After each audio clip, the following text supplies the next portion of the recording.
Olá, irmãos, tudo bem? O jeito que teve foi fazer aqui uma experiência diferente, porque a internet está muito ruim, então não tem como, mas eu vou gravar aqui e vocês vão receber aí tranquilo, tá bom? Deus abençoe a todos nesta nossa última aula que nós estamos encerrando. Nós vimos aí nos nossos materiais de introdução aos estudos teológicos, nós vimos basicamente tudo.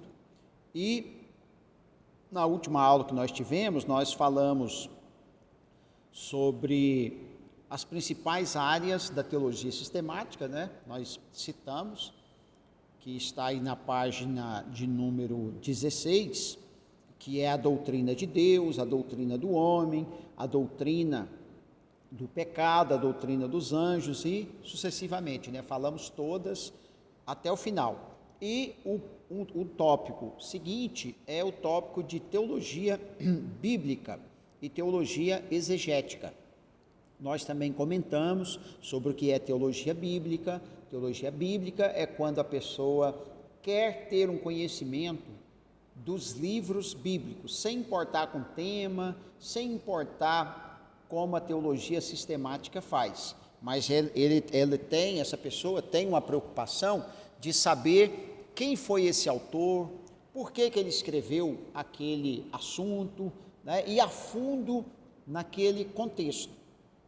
E para isso ele vai fazer uso, então, da exegese, vai fazer uso muito da pesquisa, da hermenêutica, para ele poder conhecer profundamente esse livro. Essa é a chamada teologia bíblica, né? Que as três áreas grandes que nós temos: teologia bíblica, teologia sistemática e teologia histórica. Então nós vimos o que é teologia sistemática, que é estudar sistematicamente cada tema, né? Cada tema dentro da Bíblia é agrupado separadamente para que possa ter uma melhor compreensão desses assuntos. Então, dentro da Bíblia nós temos os assuntos todos misturados, todos juntos. E aí o que faz? O estudioso cria um sistema e separa esses assuntos para ficar mais fácil, para facilitar a compreensão desse assunto. A teologia bíblica já é conhecer não o tema, mas conhecer em si o texto bíblico, né? Precisa de fazer a exegese, precisa de aprofundar. E agora a teologia histórica, que é onde foi que nós paramos, que diz assim: a teologia histórica é o estudo do desenvolvimento e da história da doutrina cristã. Como o próprio nome indica, a teologia histórica é um estudo do desenvolvimento e formação da essencial doutrina cristã ao longo da história da Igreja do Novo Testamento. Então, a teologia histórica, o nome já está dizendo, é você estudar a história.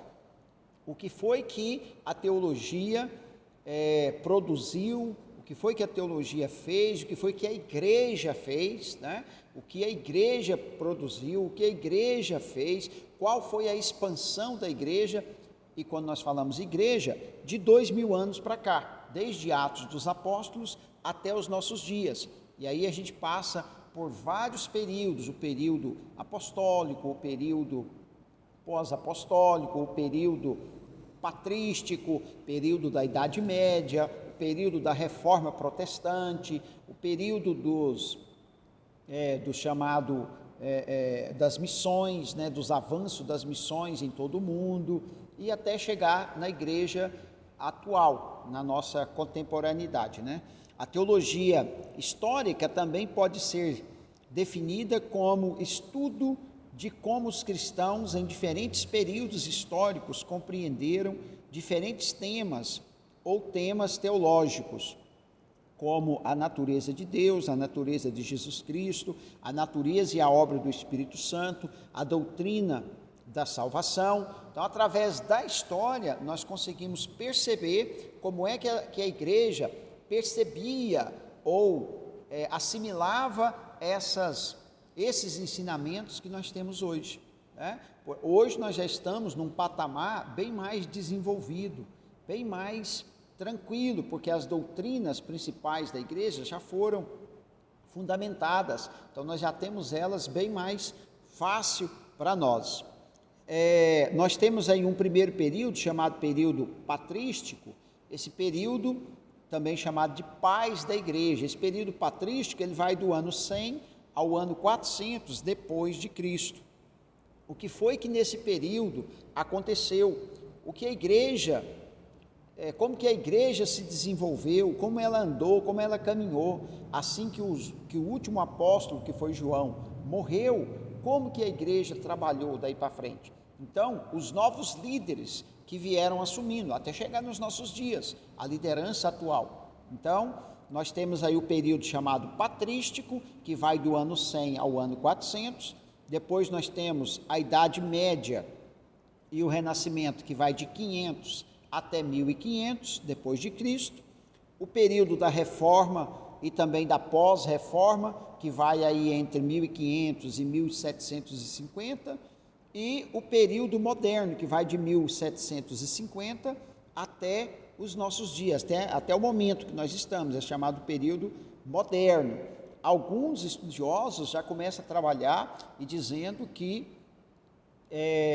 já estamos vivendo o prenúncio da pós-modernidade. Outros já dizem que não, que nós ainda não estamos vivendo, a igreja, né, não está vivendo a pós-modernidade, porque todos os paradigmas, ou seja, tudo aquilo que foi construído dentro da modernidade,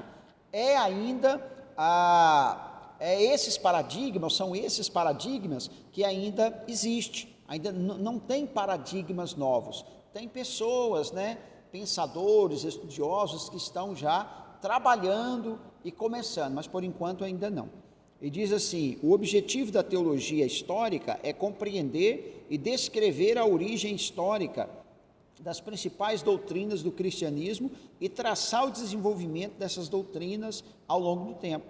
Ela examina como as pessoas entenderam diferentes doutrinas ao longo da história e tenta entender o seu desenvolvimento, reconhecendo como as mudanças dentro da igreja têm afetado diferentes doutrinas para melhor ou para pior. Então, a história faz, o estudo da teologia histórica faz esse exame, olha para trás e vê como tudo foi desenvolvido até chegar nos nossos dias. Às vezes nós vemos hoje a doutrina pentecostal, doutrina dons espirituais, mas como é que isso foi visto antigamente?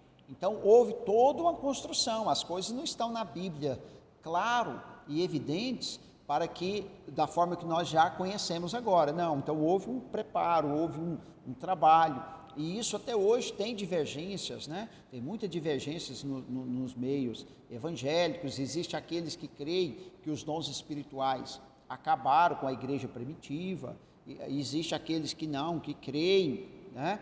A doutrina, por exemplo, da escatologia, nós temos o chamado dispensacionalismo, que é uma doutrina relativamente nova, comparando com as outras, porque foi do século XVIII para cá, que começou a surgir esta visão, esta interpretação, e que ganhou o campo, ganhou o mundo, né? Então, através da história, nós vamos conhecendo essas doutrinas, como é que elas surgiram, quem foi as pessoas que buscaram esse conhecimento e apresentaram, aquelas que foram aceitas, aquelas que foram rejeitadas. Por isso que estudar a história é muito bom. Nós vamos ter no nosso curso História do Cristianismo 1 e História do Cristianismo 2, examinando toda esse desenvolvimento, né? Que é coisas que nós às vezes aceitamos hoje e entendemos muito bem, claramente, normal. Houve época que a igreja matou por isso.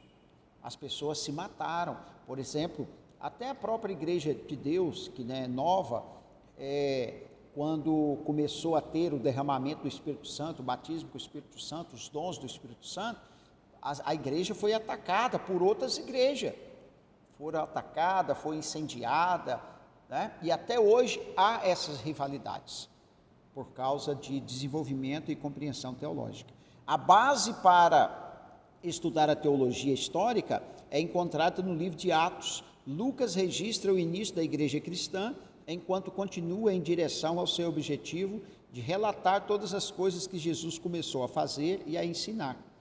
A obra de Cristo não terminou com o capítulo final de Atos. Na verdade, Cristo está trabalhando até hoje em sua igreja, e isto pode ser visto através do estudo da teologia histórica e da história da igreja, ambas as quais nos ajudam a entender como as doutrinas bíblicas essenciais para a fé cristã foram reconhecidas e proclamadas em toda a história da igreja.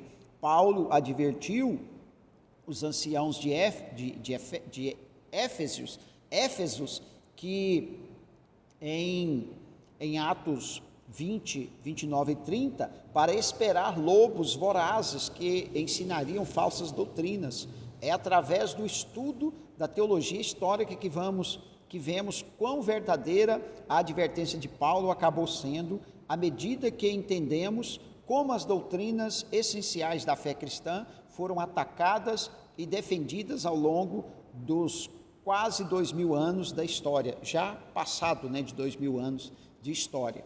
Então, ou seja, é só olhando para trás, nós vamos então ter essa compreensão. E o estudante de teologia, o estudante da palavra de Deus, ele precisa ter esse conhecimento, para que ele possa não se tornar também uma pessoa radical, não se tornar uma pessoa ferrenha que defenda uma coisa a ferro e fogo, e saber que isso já causou muito problema no passado, muita briga mesmo, muita morte, pessoas morreram, mataram por causa disso, coisa absurda. Como qualquer área da teologia, a teologia histórica também é usada por estudiosos liberais e não cristãos para pôr em dúvida ou atacar as doutrinas essenciais da fé cristã. Eles acusam a Bíblia de ser uma invenção humana, em vez do que realmente é a verdade bíblica, divina e revelada. Um exemplo disso é a discussão da natureza trinitária de Deus. O teólogo histórico irá estudar e traçar o desenvolvimento dessa doutrina ao longo da história da igreja. Sabemos que esta verdade é claramente revelada nas Escrituras. No entanto, durante a história da igreja, houve momentos em que a doutrina foi atacada e, portanto, foi necessário que a igreja definisse e defendesse a doutrina. A verdade da doutrina vem diretamente da Escritura. No entanto, a compreensão e a proclamação da doutrina da igreja foram clarificadas ao longo dos anos, muitas vezes nos tempos em que a natureza de Deus havia sido atacada por aqueles lobos vorazes que Paulo advertiu que viria. Então, ou seja, por que nós precisamos estudar a história? Hoje, nós temos muito bem definido a doutrina da Trindade, por exemplo, mas ela foi rejeitada e ainda é rejeitada em alguns ciclos cristãos, até hoje, e foi duramente atacada já no passado. E a igreja, ela se debruçou para estudar essa doutrina durante 5 séculos. Foi durante 500 anos aproximadamente que a igreja trabalhou, lutou, batalhou, fazendo esses estudos para poder definir, porque nós encontramos dentro da Bíblia Sagrada o Pai, o Filho e o Espírito Santo, mas ele não está definido como Trindade, ele não é fácil da gente entender, porque é um mistério de Deus, é algo que o racional humano não consegue entender. Então, quando os estudiosos chegaram, principalmente no Concílio de Calcedônia, quando eles definiram então a Trindade, não é que eles descobriram, é que eles entenderam que é um mistério de Deus, é algo que está revelado na Bíblia, mas a gente não pode negar, a gente não tem como explicar, mas precisa aceitar. Isso é o mistério da Trindade. Ou seja, se nós não estudarmos a história, a gente pensa que tudo isso está claro, já bem definido e etc. E a Bíblia é a palavra de Deus, mas escrita ou falada, pelas palavras dos homens. O homem foi o transmissor. Então, o problema não está na palavra de Deus, mas está no meio que Deus usou. Por isso causa muita divergência, muita contradição. E examinando a história, conhecendo a história, nós vamos poder melhor tirar alguma dúvida, vamos poder conhecer melhor o andamento e o desenvolvimento dessas doutrinas. Então, nós temos então que, através do estudo da história da igreja e da teologia histórica, o cristão nascido renascido é encorajado a ver como Deus tem trabalhado ao longo da história. Nele vemos a soberania de Deus sobre todas as coisas, exibida, e a verdade de que a palavra de Deus permanece para sempre. Estudar a teologia histórica realmente é nada mais do que estudar Deus trabalhando. Também nos ajuda a lembrar da sempre presente batalha espiritual entre Satanás e a verdade da palavra de Deus. A história nos mostra os muitos caminhos e formas que Satanás usa para espalhar falsas doutrinas na igreja, assim como Paulo advertiu os anciãos de Efésios. Então, quando nós estudamos, quando nós buscamos o conhecimento através da história, que é o que nós estamos falando, teologia histórica, você vai conhecer muita coisa, e tem muita coisa bonita, tem muita coisa que hoje nós temos, por exemplo, as igrejas, a história da expansão cristã, quando as missões evangélicas, isso depois, já 200 anos atrás, como também no passado, vários outros países foram alcançados. Então, quando nós estudamos isso, nós também aprendemos a valorizar a obra cristã, aprendemos a valorizar o trabalho da igreja. Hoje nós temos aí as igrejas, abra aqui, abra ali, com muita facilidade, mas isso nem sempre foi assim. Houve pessoas que saíram sozinhos, mundo afora, para poder pregar o evangelho, sozinho, abandonou sua cidade, suas famílias, e foram crendo somente em Deus, e foram pregar a palavra. Então, a história da teologia é muito importante que nós conheçamos. E aqui na página de número 21, nós temos o número 7, chamado História da Teologia. História da Teologia. E o período da patrística, que nós já falamos, que vai do ano 100 até o ano 450, 50 e poucos, nós vamos ver o que esses teólogos contribuíram na área da teologia, o que eles fizeram, produziram teologicamente. Aí nós temos teólogos e suas contribuições nesse período. Justino, que foi um pai da igreja, o mártir, do ano 100 a 165, esse teólogo, ele fazia apologia em defesa da fé cristã frente ao paganismo. Então, foi um estudioso da palavra, um cristão, um defensor, que como ele fazia nesse período, a igreja ou os cristãos eram atacados com mentiras, com falsos atribuições aos cristãos, falsas atribuições de crimes, que eles cometiam crime matando crianças e etc. E esse apologeta aqui, Justino Mártir, ele fazia defesa. Depois nós temos Irineu de Lyon, de 130 a 200, que também era um apologeta, e ele fazia defesa cristã em face do gnosticismo, que era uma seita que atacava muito o cristianismo, e ele produziu defesa contra esta seita.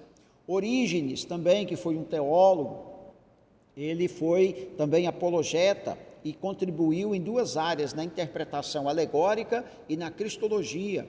Embora a interpretação alegórica seja muito pouco usada hoje, mas ainda é usada, ele foi quem é o pai desta interpretação, né? Foi quem trouxe essa interpretação para o cristianismo e também na formulação da doutrina da cristologia. Depois nós tivemos aí o Tertuliano, do ano 160 a 225, que é pai da teologia latina, e a contribuição dele foi da unidade do Velho Testamento e do Novo Testamento, bases da doutrina da Trindade, suficiência das Escrituras.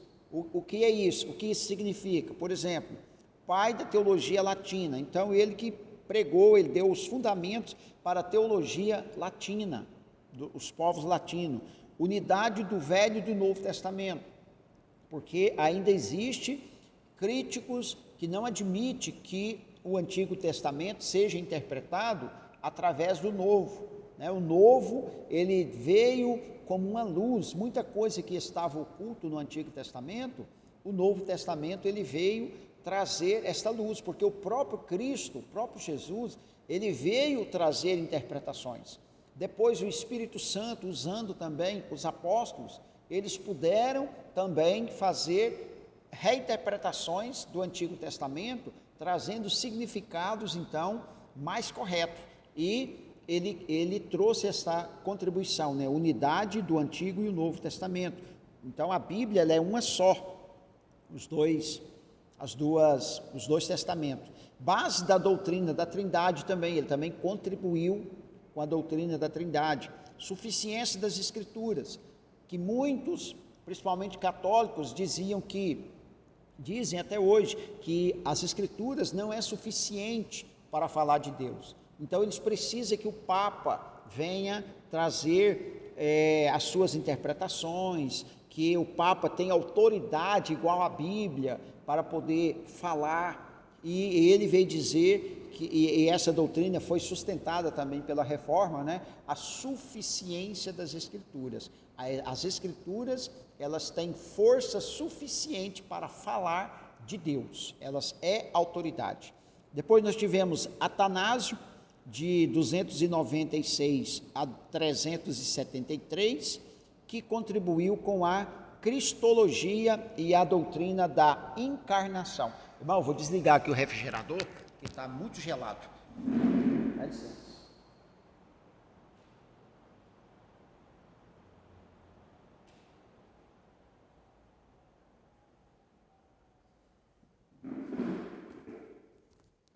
Voltando aqui, continuando, estou aqui já congelado, porque esse frio, estava calor a hora que eu cheguei, mas agora está muito frio. E assim nós chegamos aqui, depois desse período, na letra B, nós chegamos então ao período da Idade Média, que a teologia histórica, ela vai estudar essa história então da Idade Média. Então nós temos aí o que aconteceu durante a Idade Média.